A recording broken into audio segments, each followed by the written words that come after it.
हाय दोस्तों, RWC में आप सभी का स्वागत है। आज हम लोग पढ़ेंगे बिहार दरोगा बिहार पुलिस का प्रैक्टिस सेट नंबर 6। पिछले वीडियो में हम लोग प्रैक्टिस सेट नंबर 5 पढ़े थे। शुरू करते हैं हम लोग। आप सभी लोग वीडियो में लास्ट तक बने रहिएगा और कितना स्कोर रहा वो अपना कमेंट में बताइएगा। वीडियो को लाइक कर दीजिएगा, शेयर कीजिएगा, चैनल को सब्सक्राइब कर लीजिएगा ताकि जो भी वीडियो अपलोड किया जाए नोटिफिकेशन आप सभी के पास पहुंच जाए। बिहार पुलिस का महत्वपूर्ण टेस्ट सीरीज है प्रैक्टिस सेट नंबर 6। इसको शुरू करते हैं हम पहले क्वेश्चन से। इसमें पहला क्वेश्चन है, सिमुक निम्न में से किसका संस्थापक था, मतलब किस वंश का था। ऑप्शन नंबर डी हो जाएगा सातवाहन वंश का। सिमुक जो था वो सातवाहन वंश का संस्थापक था। मौर्य वंश के बाद दक्षिण भारत में सबसे प्रभावशाली राज्य सातवाहनों का था। पुराणों में इस वंश के संस्थापक का नाम सिंधुक, सिमुक या सिप्रक दिया गया है, जिसने कौरव वंश के राजा सुशर्मा का वध 60 ईसा पूर्व में करके अपना शासन स्थापित किया था। ऑप्शन नंबर डी हो जाएगा। सिमुक निम्न में से किस वंश का संस्थापक था, तो सातवाहन वंश का। ऑप्शन नंबर डी हो जाएगा। अगला क्वेश्चन है 2 नंबर, निम्न में से कौन सही सुमेलित नहीं है। इसमें सुमेलित देखना है कौन सा नहीं है। ऑप्शन ए में दिया है उदयगिरी गुहा अभिलेख, ये गलत है। प्रभावती गुप्त नहीं होगा, यहाँ पर चंद्रगुप्त द्वितीय होगा। ऑप्शन बी में दिया है मंदसौर अभिलेख समुद्रगुप्त, ये भी गलत है। यहाँ पर मालवा नरेश यशोवर्मन होगा। ऑप्शन सी में दिया है एहोल अभिलेख भानुगुप्त, ये भी गलत है। एहोल अभिलेख का हो जाएगा पुलकेशियन द्वितीय, ये तीनों गलती है। ऑप्शन नंबर डी हो जाएगा इसका। इनमें से सभी पूछ रहा है क्वेश्चन में कौन सही सुमेलित नहीं है, इनमें से सभी हो जाएगा। उदयगिरी गुहा अभिलेख चंद्रगुप्त द्वितीय हो जाएगा। मंदसौर अभिलेख का मालवा नरेश यशोवर्मन और एहोल अभिलेख का पुलकेशियन द्वितीय। ऑप्शन नंबर इसका डी हो जाएगा। अगला क्वेश्चन 3 नंबर है, इति सिंह भारत की यात्रा पर कब आया था। ऑप्शन नंबर सी हो जाएगा 7वीं शताब्दी में। इति सिंह 7वीं शताब्दी के अंत में भारत आया। इसने अपने विवरण में नालंदा विश्वविद्यालय, विक्रमशिला विश्वविद्यालय तथा अपने समय के भारत का वर्णन किया है। ऑप्शन नंबर सी हो जाएगा। क्वेश्चन नंबर 4 है, तंजौर का राजराजेश्वर मंदिर किसने बनवाया। ऑप्शन नंबर सी हो जाएगा राजराज प्रथम ने। तंजौर स्थित राजराजेश्वर का वो शिव मंदिर है, शिव मंदिर राजराज प्रथम ने बनवाया था। यह शैव धर्म का अनुयायी था। चोल साम्राज्य का सर्वाधिक विस्तार राजेंद्र प्रथम के शासनकाल में हुआ। इन्होंने ही गंगैड कुल चोल की उपाधि धारण की थी राजराज प्रथम ने। ऑप्शन नंबर सी हो जाएगा। अगला क्वेश्चन है 5 नंबर, निम्नलिखित में से अद्वैत वेदांत के अनुसार किसके द्वारा मुक्ति प्राप्ति की जा सकती है। ऑप्शन नंबर ए हो जाएगा ज्ञान के द्वारा। अगला क्वेश्चन 6 नंबर है, चंद्रगुप्त द्वितीय के दरबार में नवरत्नों में कौन शामिल नहीं थे। ऑप्शन नंबर डी हो जाएगा पतंजलि। ऑप्शन डी हो जाएगा पतंजलि। चंद्रगुप्त द्वितीय के दरबार में नवरत्न में कौन शामिल नहीं थे, तो पतंजलि। चंद्रगुप्त द्वितीय के दरबार में 9 रत्न जो शामिल थे वो इस प्रकार हैं। पहले कालिदास, वराह मिहिर, घटकपर, शंकु, छपड़क, वारारुचि, बेताल भट्ट, धन्वंतरी और अमर सिंह। ये जो पतंजलि है वो शुंगों के राज दरबार में रहते थे। शुंग वंश के राज दरबार में पतंजलि रहते थे। ऑप्शन नंबर डी हो जाएगा। क्वेश्चन नंबर 7 है, किस वायसराय के समय बिहार में भारतीय राष्ट्रीय कांग्रेस का द्वितीय अधिवेशन गया में संपन्न हुआ था। ऑप्शन नंबर डी हो जाएगा लॉर्ड हार्डिंग के शासनकाल में। लॉर्ड रीडिंग के 1921 से 1926 के समय हुए प्रमुख घटनाएं। 1921 में मोपला विद्रोह हुआ था। 1922 में चौरा चौरी कांड के बाद गांधी जी द्वारा अपना असहयोग आंदोलन वापस ले लिया गया था। और 1923 में मोतीलाल नेहरू एवं चित्तरंजन दास के द्वारा इलाहाबाद में स्वराज पार्टी की स्थापना किया गया था। लॉर्ड रीडिंग के शासनकाल के समय? ऑप्शन नंबर डी हो जाएगा। लॉर्ड रेडिन का शासनकाल 1921 से 1926 तक था। अगला क्वेश्चन है 8 नंबर, प्रमुख विद्रोह एवं उसके नेता या नेतृत्वकर्ता का सही मिलान करें। सूची 1 सूची 2 में दिया है। सूची 1 में ऑप्शन ए में दिया है फकीर विद्रोह 1776 से 1777। इसके नेता थे मजनून शाह एवं चिराग अली, ये सही है। उसके बाद ऑप्शन बी में दिया है भील विद्रोह 1825 से 31, इसके नेता सेवाराम, ये भी सही है। ऑप्शन सी में दिया है चुआरो विद्रोह 1797-98, इसके नेता दुर्जन सिंह, ये भी सही है। ऑप्शन डी में दिया है चेरो विद्रोह 1800 ईस्वी में और इसके नेता भूषण सिंह थे, ये भी सही है। ऑप्शन नंबर इसका ए हो जाएगा 1 2 3 4। अगला क्वेश्चन है 9 नंबर, रैयतवाड़ी व्यवस्था के संबंध में कौन सा कथन सत्य है? ऑप्शन ए में दिया है इसे मद्रास एवं बंगाल प्रेसिडेंसी के कुछ हिस्से में पेश किया गया था, ये सही है। उसके बाद ऑप्शन बी में दिया है यह थॉमस मुनरो का मौलिक विचार था, ये भी सही है। ऑप्शन 3 में दिया है इस व्यवस्था में किसानों में सीधा लगान लिया जाता था, ये भी सही है। ऑप्शन डी में दिया है इस व्यवस्था में किसानों को भूमि का स्वामी बना दिया गया, ये भी सही है। चारों सही है, तो ऑप्शन नंबर डी हो जाएगा 1 2 3 और 4। अगला क्वेश्चन है 10 नंबर, लॉर्ड माउंटबेटन को भारत का वायसराय कब नियुक्त किया गया? लॉर्ड माउंटबेटन को भारत का वायसराय कब नियुक्त किया गया? ऑप्शन नंबर इसका डी हो जाएगा, इनमें से कोई नहीं। क्वेश्चन नंबर 11 है, महात्मा गांधी ने 1943 में मुख्य रूप से खाली स्थान के लिए उपवास किया था। महात्मा गांधी ने 1943 में किसके लिए उपवास किया था? ऑप्शन ए हो जाएगा भारत छोड़ो आंदोलन के दौरान ब्रिटिश सरकार की हिंसा के खिलाफ विरोध प्रदर्शन, उपवास किए थे, ऑप्शन नंबर ए हो जाएगा। अगला क्वेश्चन है 12 नंबर, असहयोग आंदोलन के कार्यक्रम में कौन सा कार्य शामिल नहीं था? असहयोग आंदोलन के कार्यक्रम में कौन सा कार्यक्रम शामिल नहीं था? ऑप्शन नंबर डी हो जाएगा संवैधानिक साधनों के माध्यम में स्वरोजगार प्राप्त करना, ऑप्शन नंबर डी हो जाएगा। अगला क्वेश्चन है 13 नंबर, भारतीय संविधान में राष्ट्रपति द्वारा संयुक्त अधिवेशन निम्न में से किस विधेयक के संदर्भ में बुलाया जा सकता है? ऑप्शन नंबर इसका ए हो जाएगा 1 और 3, साधारण विधेयक और वित्तीय विधेयक। साधारण विधेयक और वित्तीय विधेयक अनुच्छेद 108 के तहत राष्ट्रपति को दोनों सदनों में गतिरोध होने की स्थिति में संयुक्त अधिवेशन बुलाने का अधिकार है, जिसकी अध्यक्षता लोकसभा अध्यक्ष द्वारा किया जाता है। संयुक्त अधिवेशन केवल साधारण विधेयक और वित्तीय विधेयक के संदर्भ में बुलाया जा सकता है। किसी भी हाल में धन विधेयक एवं संविधान संशोधन विधेयक के संदर्भ में संयुक्त अधिवेशन नहीं बुलाया जा सकता है। ऑप्शन नंबर इसका ए हो जाएगा। अगला क्वेश्चन है 14 नंबर, 1946 में गठित अंतरिम सरकार में कार्यपालिका परिषद के उप सभापति कौन थे? ऑप्शन नंबर ए हो जाएगा जवाहरलाल नेहरू। 24 अगस्त 1946 को अंतरिम राष्ट्रीय सरकार की घोषणा इस व्यवस्था के साथ की गई कि अंतरिम सरकार 2 सितंबर 1946 को कार्यभार संभालेगी।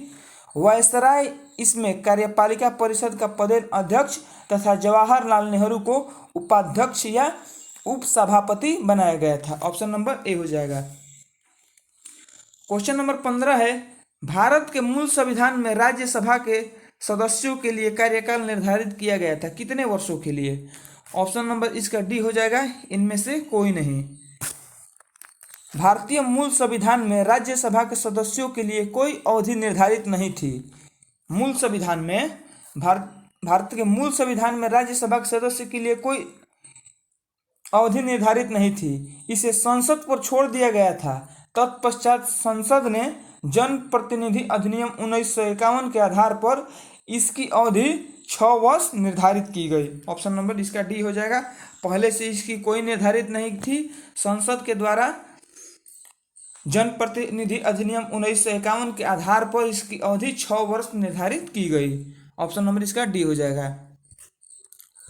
अगला क्वेश्चन है 16 नंबर, निम्नलिखित में से किसमें भारतीय संविधान के अंतर्गत समान नागरिक संहिता का उपबंध शामिल है?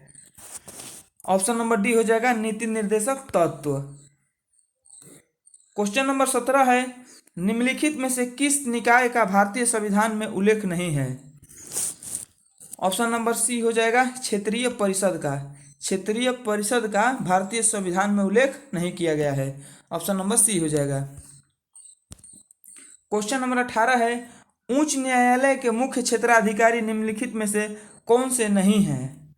ऑप्शन नंबर डी हो जाएगा, परामर्शदायी क्षेत्राधिकार। क्वेश्चन नंबर 19 है, निम्नलिखित में से किस राज्य में विधान परिषद नहीं है? निम्नलिखित में से किस राज्य में विधान परिषद नहीं है? ऑप्शन नंबर डी हो जाएगा, तमिलनाडु में। वर्तमान में 6 राज्यों में विधान परिषद है। किस किस राज्य में? उत्तर प्रदेश में, बिहार में, आंध्र प्रदेश में, तेलंगाना में, महाराष्ट्र में और कर्नाटक में। तो महाराष्ट्र में भी है, आंध्र प्रदेश में है और कर्नाटक में भी है, उत्तर प्रदेश, बिहार और तेलंगाना में। यही 6 राज्य में विधान परिषद है और बाकी किसी भी राज्य में नहीं है। ऑप्शन नंबर इसका डी हो जाएगा, तमिलनाडु में नहीं है।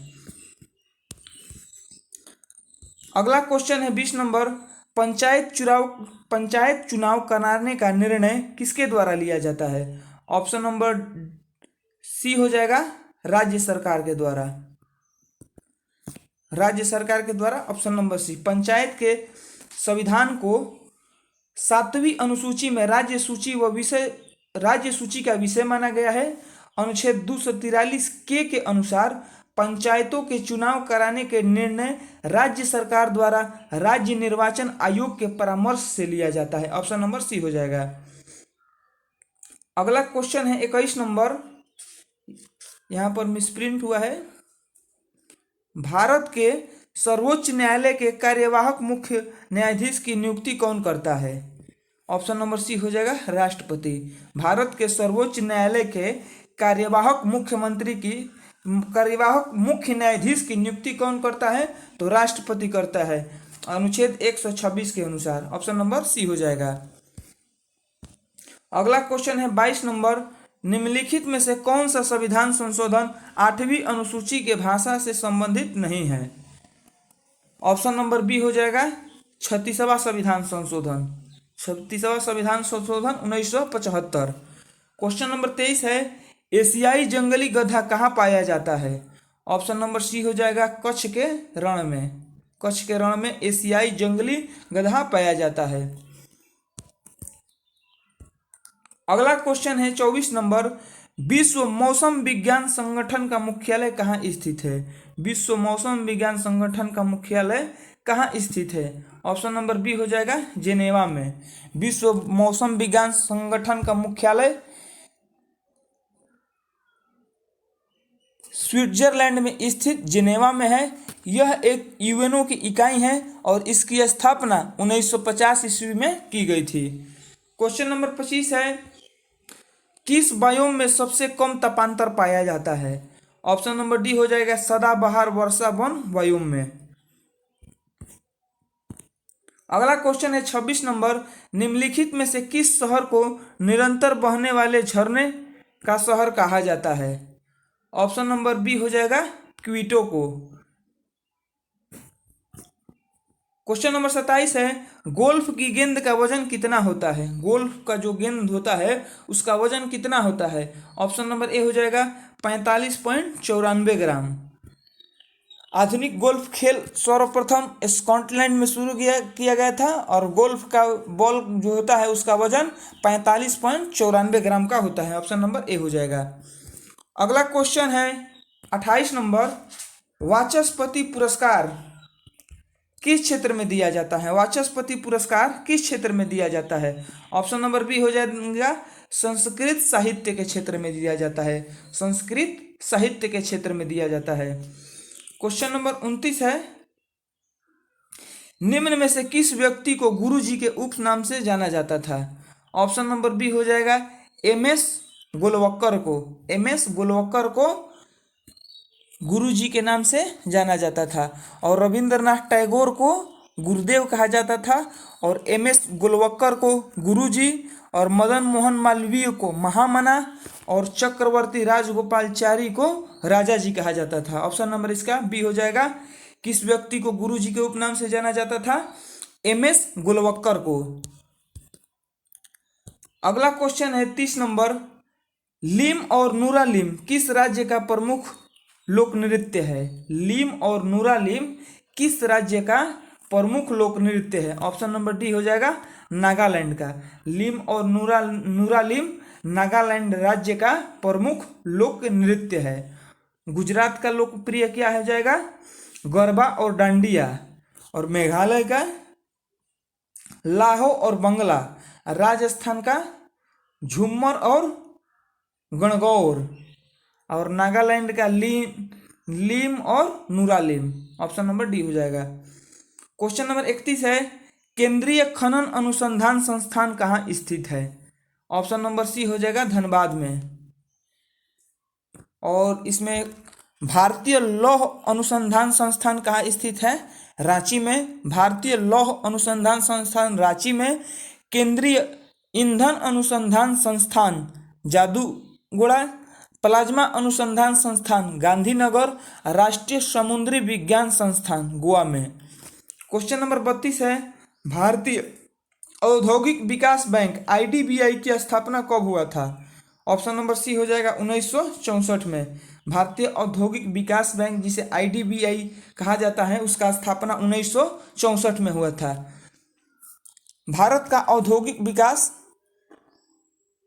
औद्योगिक विकास आईडीबीआई की स्थापना 1964 में।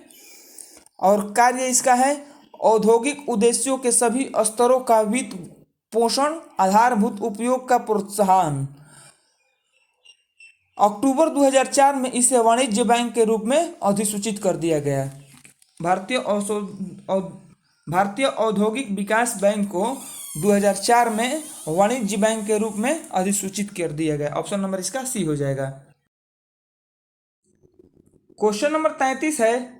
मेघालय के नए राज्यपाल कौन बनाए गए हैं? ऑप्शन नंबर बी हो जाएगा पी चौहान।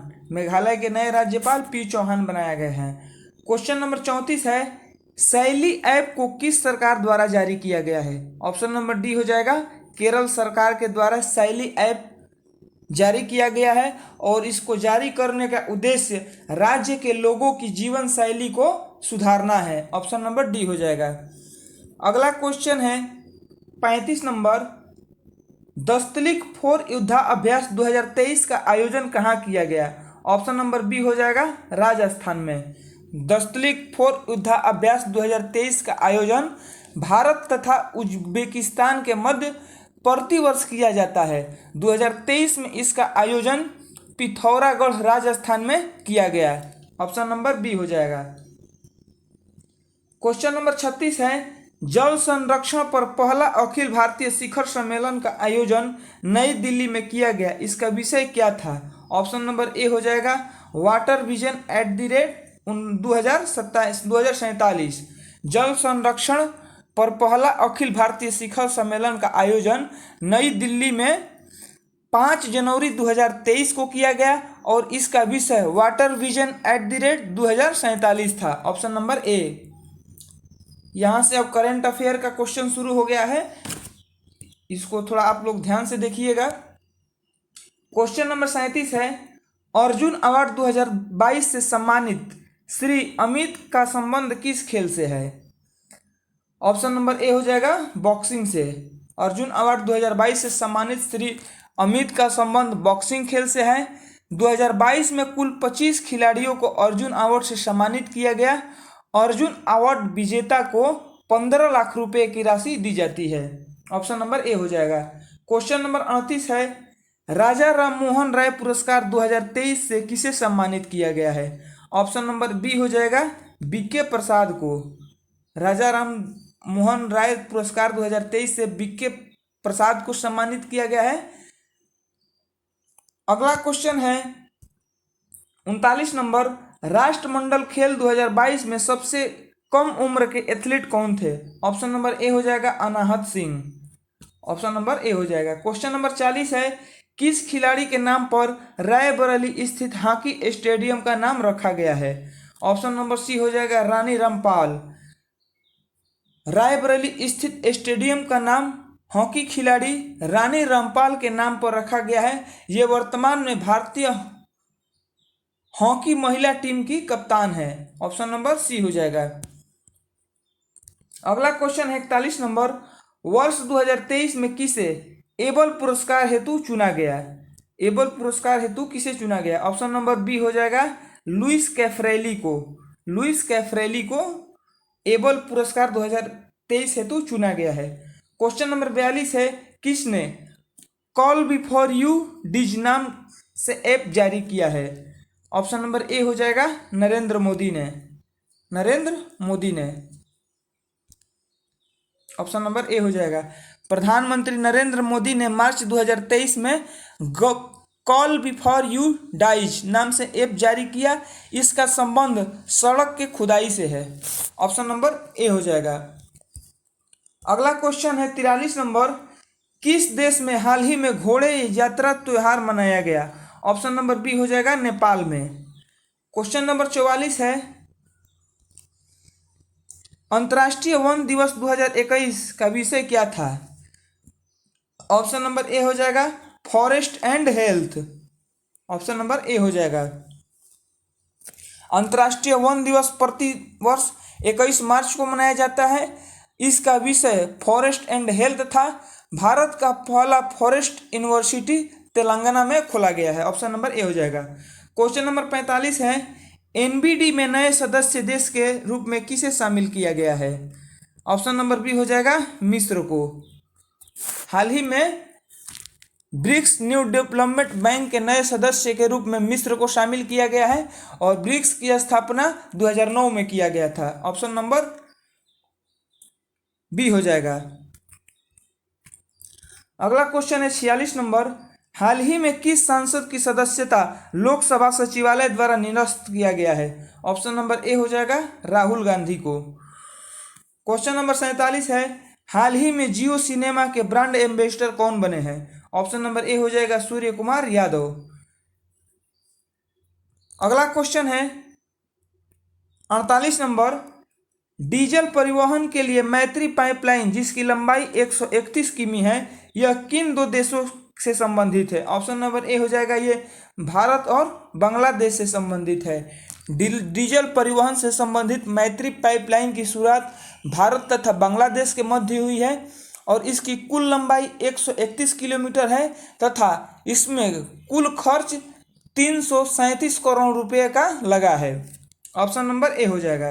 क्वेश्चन नंबर 49 है, ऑस्ट्रेलिया ओपन 2023 महिला एकल का खिताब किसने जीता है? ऑप्शन नंबर ए हो जाएगा एरिना सबलेंका ने। एरिना सबलेंका ने। अगला क्वेश्चन है 50 नंबर, हाल ही में किस राज्य ने 19 नए जिले के गठन का ऐलान किया है? ऑप्शन नंबर बी हो जाएगा राजस्थान ने। राजस्थान के मुख्यमंत्री अशोक गहलोत ने 19 नए जिलों के गठन की मंजूरी दी है। इसके साथ ही यहाँ पर जिलों की संख्या अब 50 हो जाएगा। क्वेश्चन नंबर 51 है, ग्लोबल फायर इंडेक्स 2023 में भारत का स्थान क्या है? ऑप्शन नंबर डी हो जाएगा चौथा। ग्लोबल फायर इंडेक्स 2023 में भारत का स्थान चौथा है, जबकि पहले स्थान पर अमेरिका, दूसरे स्थान पर रूस, तीसरे स्थान पर चीन और अपना भारत चौथे स्थान पर है। ऑप्शन नंबर डी हो जाएगा। अगला क्वेश्चन है 52 नंबर, एक देश एक उर्वरक योजना को किसके द्वारा लॉन्च किया गया है? एक देश एक उर्वरक योजना को किसके द्वारा लॉन्च किया गया है? ऑप्शन नंबर ए हो जाएगा नरेंद्र मोदी के द्वारा। क्वेश्चन नंबर 53 है, कुल वाहनों में 30% इलेक्ट्रिक वाहन करने का लक्ष्य भारत सरकार द्वारा कब तक रखा गया है? ऑप्शन नंबर सी हो जाएगा 2030 तक। भारत सरकार द्वारा वाहनों में 30% इलेक्ट्रिक वाहन करने का लक्ष्य 2030 तक रखा गया है तथा शून्य कार्बन उत्सर्जन का लक्ष्य 2070 तक रखा गया है। अगला क्वेश्चन है 54 number, Australian of the year 2023 award से किसे सम्मानित किया गया है? ऑप्शन नंबर ए हो जाएगा अमर सिंह को।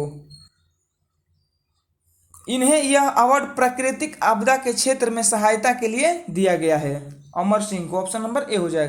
क्वेश्चन नंबर 55 है, बोला टिनुबू कहाँ के नए राष्ट्रपति बने हैं? बोला टिनुबू कहाँ के नए राष्ट्रपति बने हैं? ऑप्शन नंबर बी हो जाएगा नाइजीरिया के। अगला क्वेश्चन है 56 नंबर, विश्व की सर्वाधिक शक्तिशाली महिलाओं की सूची में कितनी भारतीय महिलाओं को शामिल किया गया है? ऑप्शन नंबर सी हो जाएगा 6 महिलाओं को। विश्व की सर्वाधिक शक्तिशाली महिलाओं को सूची में 100 महिलाओं को शामिल किया गया है, जिसमें 6 भारतीय महिला शामिल हैं, जिसमें निर्मला सीतारमण, रोशनी नाडर, किरण मजूमदार, फागुनी नायर, माधवपुरी बुच तथा सोमा मंडल शामिल है। अगला क्वेश्चन है 57 नंबर, हाल ही में वाई के अलग का निधन हो गया, इनका संबंध किस क्षेत्र से था? ऑप्शन नंबर ए हो जाएगा अर्थशास्त्री थे। अगला क्वेश्चन है 58 नंबर, एक प्रभावी कोरियोशील बल किस कारण होता है? एक प्रभावी कोरियोशील बल किस कारण होता है? ऑप्शन नंबर सी हो जाएगा पृथ्वी का घूर्णन के कारण होता है। कोरियोशील बल एक आभासी बल है जो पृथ्वी के घूर्णन के कारण उत्पन्न होता है। इस बल के कारण उत्तरी गोलार्ध में गति की दिशा के बाईं ओर बल लगता है। ऑप्शन नंबर सी हो जाएगा। क्वेश्चन नंबर 59 है, सार्गेसो सागर स्थित है। सार्गेसो सागर कहाँ पर स्थित है? ऑप्शन नंबर सी हो जाएगा उत्तरी अटलांटिक महासागर में। उत्तरी अटलांटिक महासागर में सार्गेसो सागर उत्तरी अटलांटिक महासागर में 20 डिग्री से 40 डिग्री उत्तरी अक्षांश तथा 35 डिग्री से 75 डिग्री पश्चिमी देशांतर के मध्य चारों ओर प्रवाहित होने वाले शांत जल क्षेत्रों को कहा जाता है। ऑप्शन नंबर सी हो जाएगा। अगला क्वेश्चन है 60 नंबर, विश्व का सबसे ऊंचा ज्वालामुखी कौन है? विश्व का सबसे ऊंचा ज्वालामुखी कौन है? ऑप्शन नंबर ऑप्शन नंबर ए हो जाएगा कोटोपैक्सी। कोटोपैक्सी विश्व का सबसे ऊंचा तथा सक्रिय ज्वालामुखी माउंट कोटोपैक्सी है। यह इक्वाडोर में स्थित है। अगला क्वेश्चन है 61 नंबर, किन क्षेत्रों में मृदा क्षरण एक बड़ी समस्या है? ऑप्शन नंबर सी हो जाएगा उष्णकटिबंधीय वन प्रदेश में। अगला क्वेश्चन है 62 नंबर, निम्नलिखित में से कौन सी श्रृंखला भारत के केवल एक राज्य में ही फैली है? ऑप्शन नंबर ए हो जाएगा अजंता। अजंता पर्वत श्रेणी उत्तर मध्य महाराष्ट्र में स्थित है। यह श्रेणी ताप्ती नदी के पश्चिम में पूरब की ओर फैली है। यह भारत का एकमात्र पर्वत श्रृंखला है जो एक ही राज्य तक सीमित है। ऑप्शन नंबर ए हो जाएगा अजंता। क्वेश्चन नंबर 63 है, निम्नलिखित में से कौन ब्रह्मपुत्र की सहायक नदी है? नदी नहीं है। निम्नलिखित में से कौन ब्रह्मपुत्र की सहायक नदी नहीं है? ऑप्शन नंबर डी हो जाएगा इनमें से कोई नहीं। ब्रह्मपुत्र नदी का उद्गम स्थल तिब्बत के मानसरोवर झील से होता है। इस नदी की लगभग लंबाई 2918 मीटर है और दिबांग कामेंग लोहित आदि इसकी सहायक नदी है। ये तीनों जो नदियां हैं वो ब्रह्मपुत्रा की ही सहायक नदी है। ब्रह्मपुत्रा नदी की लंबाई 2918 मीटर लगभग है और ब्रह्मपुत्रा नदी का उद्गम स्थल जो है वो तिब्बत के मानसरोवर झील से होता है। ऑप्शन नंबर इसका डी हो जाएगा। अगला क्वेश्चन है 64 नंबर, इंदिरा गांधी नहर का उद्गम स्थल कहाँ से है? ऑप्शन नंबर सी हो जाएगा हरिके बैराज से। इंदिरा गांधी नहर का उद्गम स्थल हरिके बैराज है। यह बैराज सतलज तथा ब्यास नदी के तट पर स्थित है। इंदिरा गांधी नहर परियोजना भारत की सबसे बड़ी नहर प्रणाली है। ऑप्शन नंबर सी हो जाएगा। क्वेश्चन नंबर 65 है, भारत में सर्वाधिक क्षेत्रफल में किस प्रकार की मिट्टी का विस्तार पाया जाता है? ऑप्शन नंबर सी हो जाएगा जलोढ़ मिट्टी का। भारत के लगभग 45% भूभाग पर जलोढ़ मिट्टी पाई जाती है। इस प्रकार की मिट्टी में पोटास चूना प्रचुर मात्रा में पाया जाता है। अगला क्वेश्चन है 66 नंबर। निम्नलिखित में से ऑक्जेलिक एसिड का प्राकृतिक स्रोत क्या है? ऑप्शन नंबर ए हो जाएगा टमाटर।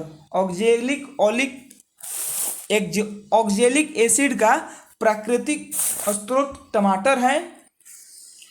और इमली में कौन सा अम्ल पाया जाता है? इमली में टार्टरिक अम्ल और खट्टा दूध में लैक्टिक अम्ल और चीटी डंक में फॉर्मिक अम्ल पाया जाता है। और ऑक्जेलिक अम्ल किस में पाया जाता है? टमाटर में। अगला क्वेश्चन है, लुई पास्चर को किस स्तोत्र के लिए जाना जाता है? लुई पास्चर को रेबीज के टीका के लिए जाना जाता है। लुई पास्चर को रेबीज के टीके के लिए जाना जाता है। ऑप्शन नंबर डी हो जाएगा। अगला क्वेश्चन है 68 नंबर। पौधों में ऊर्जा का अंतिम स्रोत क्या है? पौधों में ऊर्जा का अंतिम स्रोत क्या है? ऑप्शन नंबर इसका ए हो जाएगा क्लोरोफिल। क्लोरोफिल पौधों में ऊर्जा का अंतिम स्रोत सूर्य का प्रकाश है। सूर्य सभी जीवों के लिए ऊर्जा का अंतिम स्रोत है। अगला क्वेश्चन है 69 नंबर। निम्नलिखित में से किस पौधों में पादपाय के एक ही हिस्से से दूसरे हिस्से में जल एवं अन्य पदार्थों के संवहन हेतु विशिष्ट उत्तक मौजूद होते हैं? ऑप्शन नंबर डी हो जाएगा मर्सिलिया। अगला क्वेश्चन है 70 नंबर। चेचक किस वायरस के कारण होता है? चेचक या स्मॉल पॉक्स किस वायरस के कारण होता है? ऑप्शन नंबर ए हो जाएगा वेरिसेला नामक वायरस के कारण होता है।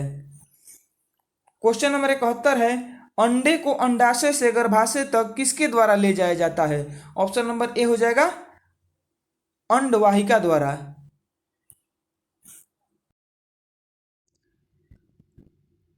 क्वेश्चन नंबर 72 है, अस्थि कोशिकाएं एक हार्ड मैट्रिक्स में अंततः स्थापित होती है जो निम्न में से किसका बना होता है? ऑप्शन नंबर ए हो जाएगा Ca तथा F का, कैल्शियम तथा फास्फोरस का। ऑप्शन नंबर ए हो जाएगा। क्वेश्चन नंबर 73 है, निम्नलिखित में से कौन सा अंग मनुष्य के उत्सर्जन तंत्र का भाग नहीं है? ऑप्शन नंबर बी हो जाएगा गर्भाशय। गर्भाशय प्रजनन से संबंधित है, जबकि गुर्दे, मूत्रवाहिनी तथा मूत्रमार्ग मनुष्य के उत्सर्जित तंत्र से संबंधित है। ऑप्शन नंबर बी हो जाएगा। अगला क्वेश्चन है 74 नंबर। मानव शरीर की सबसे बड़ी धमनी कौन सी है? मानव शरीर की सबसे बड़ी धमनी कौन सी है? ऑप्शन नंबर ए हो जाएगा महाधमनी। मानव शरीर की सबसे बड़ी धमनी महाधमनी। Option number A. Question number 75 है, विज्ञान की वह शाखा कौन सी है जिसका उद्देश्य मानव जनसंख्या आनुवंशिक गुणवत्ता में सुधार करना है? ऑप्शन नंबर सी हो जाएगा यूजेनिक्स। ऑप्शन नंबर सी हो जाएगा। अगला क्वेश्चन है 76 नंबर। कोशिका की वह बाह्यतम आवरण कौन सा है जो कोशिका के अवयवों के उसके बाह्य वातावरण से अलग करता है? ऑप्शन नंबर बी हो जाएगा, ऑप्शन डी हो जाएगा प्लाज्मा झिल्ली। ऑप्शन नंबर डी हो जाएगा प्लाज्मा झिल्ली। कोशिका के सबसे बाहर चारों ओर एक बहुत पतली, मुलायम और लचीली झिल्ली होती है जिसे कोशिका झिल्ली या प्लाज्मा झिल्ली कहते हैं। यह जीवित एवं अर्धपारगम्य होती है तथा भिन्न भिन्न प्रकार के अणुओं को बाहर निकलने एवं अंदर आने में नियंत्रण करती है। ऑप्शन नंबर डी हो जाएगा। ऑप्शन नंबर डी हो जाएगा प्लाज्मा झिल्ली। क्वेश्चन नंबर 77 है, निम्नलिखित में से क्या समानता है कार्बन, सिलिकॉन, बोरान और आर्सेनिक? ऑप्शन नंबर इसका बी हो जाएगा, ये सभी गैर धातु है। कार्बन, सिलिकॉन, बोरान, आर्सेनिक ये सभी गैर धातु है। जो तत्व धातुओं की भांति व्यवहार नहीं करते हैं अधातु कहलाती है। अधातु सामान्यतः भंगुर, चमकहीन और विद्युत तथा उष्मा के कुचालक होते हैं। ऑप्शन नंबर इसका बी हो जाएगा। अगला क्वेश्चन है 78 नंबर। गर्म करने पर कैल्शियम कार्बोनेट का कैल्शियम ऑक्साइड और कार्बन डाइऑक्साइड में अपघटन निम्नलिखित में से किस अभिक्रिया का उदाहरण है? ऑप्शन नंबर बी हो जाएगा तापीय अपघटन अभिक्रिया का उदाहरण है। क्वेश्चन नंबर 79 है, फिनाफ्थेलिन को सिरके में डालने पर घोल का रंग कैसा हो जाता है? ऑप्शन नंबर डी हो जाएगा रंगहीन हो जाता है। अगला क्वेश्चन है 80 नंबर, निम्नलिखित में से कौन सा संतृप्त हाइड्रोकार्बन है? निम्नलिखित में से कौन सा संतृप्त हाइड्रोकार्बन है? ऑप्शन नंबर इसका ए हो जाएगा मीथेन। मीथेन जो है वो संतृप्त हाइड्रोकार्बन है। अगला क्वेश्चन है 81 नंबर, सोने को तांबे के साथ किस लिए मिश्रित किया जाता है? सोने को तांबे के साथ किस लिए मिश्रित किया जाता है? ऑप्शन नंबर डी हो जाएगा सोने को कठोर बनाने के लिए। सोने को कठोर बनाने के लिए। सोना एक धातु है, वह मुलायम, तन्य, आघातवर्धनीय, पीली और चमकदार ऊष्मा व विद्युत का सुचालक धातु होती है। इसकी आघातवर्धनीयता धातुओं में सर्वाधिक होती है। सोने को कठोर बनाने के लिए उसमें तांबा मिलाया जाता है। ऑप्शन नंबर डी हो जाएगा सोने को कठोर बनाने के लिए। अगला क्वेश्चन है 82 नंबर, निम्नलिखित में से कौन सी धातु उभयधर्मी ऑक्साइड बना सकती है? ऑप्शन नंबर ए हो जाएगा Zn। जिंक एक रासायनिक तत्व है जो संक्रमण धातु का एक सदस्य है। यह धातु उभयधर्मी ऑक्साइड बनाती है, अतः उभयधर्मी ऑक्साइड अम्ल तथा क्षार दोनों के साथ अभिक्रिया करता है। ऑप्शन नंबर ए हो जाएगा। क्वेश्चन नंबर 83 है, जल शोधन के लिए निम्नलिखित में से किसका प्रयोग किया जाता है? जल शोधन के लिए क्वेश्चन नंबर 84 है, डाल्टन का सिद्धांत निम्न में से किस नियम पर आधारित है? डाल्टन का सिद्धांत किस नियम पर आधारित है? ऑप्शन नंबर ए हो जाएगा रासायनिक संयोजन पर। अगला क्वेश्चन है 85 नंबर, निम्नलिखित में से कौन सी विशेषता एक आदर्श ट्रांसफार्मर में होता है? ऑप्शन नंबर डी हो जाएगा इनमें से सभी। कुंडलों में प्रतिरोध नहीं होता, क्रोड में किसी प्रकार की हानि नहीं होती, क्रोड में अनंत परागम्य चुंबकशीलता होती है। ऑप्शन नंबर डी हो जाएगा सभी, इनमें से सभी। क्वेश्चन नंबर 86 है, एक कंडक्टर का प्रतिरोध किसके व्युत्क्रमानुपाती होता है? ऑप्शन नंबर सी हो जाएगा अनुप्रस्थ भाग के क्षेत्रफल का व्युत्क्रमानुपाती होता है। ऑप्शन नंबर सी हो जाएगा। अगला क्वेश्चन है 87 नंबर, जी के मान की एसआई इकाई वही है जो खाली स्थान की एसआई इकाई है। ऑप्शन नंबर डी हो जाएगा त्वरण। जी के मान की एसआई इकाई वही है जो त्वरण की एसआई इकाई है। ऑप्शन नंबर डी हो जाएगा। क्वेश्चन नंबर 88 है, हवा की गति को मापने के लिए निम्नलिखित में से किस उपकरण का प्रयोग किया जाता है? ऑप्शन नंबर बी हो जाएगा एनीमोमीटर का। हवा की गति मापने के लिए एनीमोमीटर की।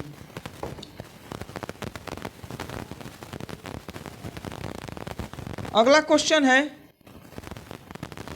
89 नंबर, यदि वायु प्रतिरोध को नगण्य माने तो मुक्त रूप से गिरते हुए पिंड की स्थितिज ऊर्जा और गतिज ऊर्जा का योग क्या होगा?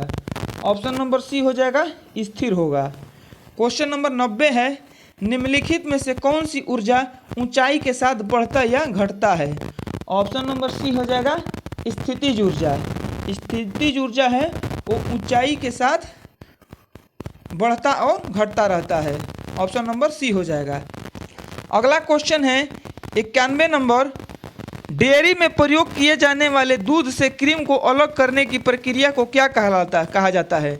ऑप्शन नंबर ए हो जाएगा अपकेंद्रीकरण। डेयरी में प्रयोग किए जाने वाले जो दूध से क्रीम को अपकेंद्रीकरण द्वारा अलग किया जाता है। ऑप्शन नंबर ए हो जाएगा। अगला क्वेश्चन है 92 नंबर, भारतीय बैंकों की विदेशों में सर्वाधिक शाखाएं किस देश में है? भारतीय बैंक को विदेशों में सर्वाधिक शाखाएं किस देश में है? ऑप्शन नंबर ए हो जाएगा यूके में। अगला क्वेश्चन है 93 नंबर, यदि किसी मुद्रा का विनिमय मूल्य अन्य मुद्राओं की तुलना में जानबूझकर कम कर दिया जाता है तो इसे उस मुद्रा का क्या कहलाया जाएगा? ऑप्शन नंबर सी हो जाएगा अवमूल्यन। अगला क्वेश्चन है 94 नंबर, सीमांत उत्पादकता के संबंध में कौन सा कथन सत्य है? दो कथन दिया है, यह शून्य हो सकता है, यह ऋणात्मक हो सकता है। तो ऑप्शन नंबर सी हो जाएगा, 1 और 2 दोनों सही है। सीमांत उत्पादकता के संबंध में यह शून्य भी हो सकता है, यह ऋणात्मक हो सकता है। ऑप्शन नंबर सी हो जाएगा। अगला क्वेश्चन है 95 नंबर, किस पंचवर्षीय योजना का मूल्य उद्देश्य तीव्रतम एवं समावेशी विकास था? ऑप्शन नंबर सी हो जाएगा, 11वीं पंचवर्षीय योजना का। 11वीं पंचवर्षीय योजना का मुख्य उद्देश्य तीव्रतम एवं समावेशी विकास था। इस योजना में सकल घरेलू उत्पाद की औसत वृद्धि दर 8.3% रही थी। अगला क्वेश्चन है 96 नंबर, और यहाँ से 5 क्वेश्चन मैथ का है। इसको हम टिक लगवा देते हैं, आप लोग एक बार बना लीजिएगा। क्वेश्चन नंबर 96 है, कोई धन कितने प्रतिशत वार्षिक ब्याज की दर से 15 वर्ष में तिगुना हो जाएगा? ऑप्शन नंबर सी हो जाएगा, 13.1/3%। अगला क्वेश्चन है 97 नंबर, रामू एक पुराना स्कूटर 4700 रुपये में खरीदता है और 800 रुपये उसकी मरम्मत पर खर्च करता है। यदि वह स्कूटर 5800 रुपयों में बेचता है, उसका प्रतिशत लाभ ज्ञात कीजिए। ऑप्शन नंबर ए हो जाएगा, 5.5/11%। क्वेश्चन नंबर 98 है, एक बस को यात्रा 5 घंटे में पूरा करती है। वह यात्रा को 2/3 भाग 40 किलोमीटर प्रति घंटा की चाल से तथा शेष भाग को 60 किलोमीटर प्रति घंटा की चाल से पूरा करती है, तो कुल यात्रा की लंबाई क्या है? ऑप्शन नंबर बी हो जाएगा, 225 किलोमीटर।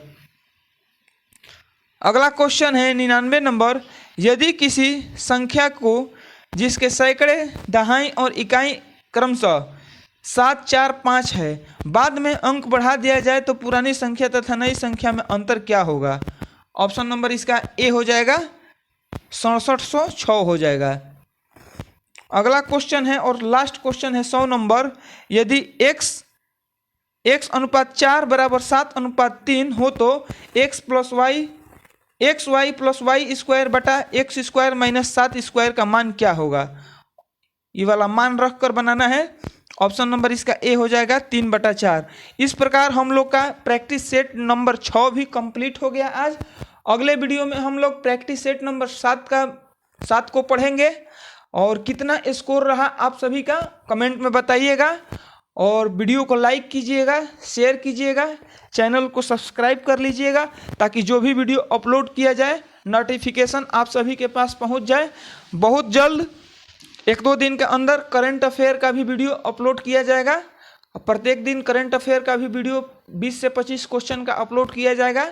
तो आप लोग चैनल को सब्सक्राइब कर लीजिएगा, ताकि जो भी वीडियो अपलोड किया जाए नोटिफिकेशन आप सभी के पास पहुंच जाए।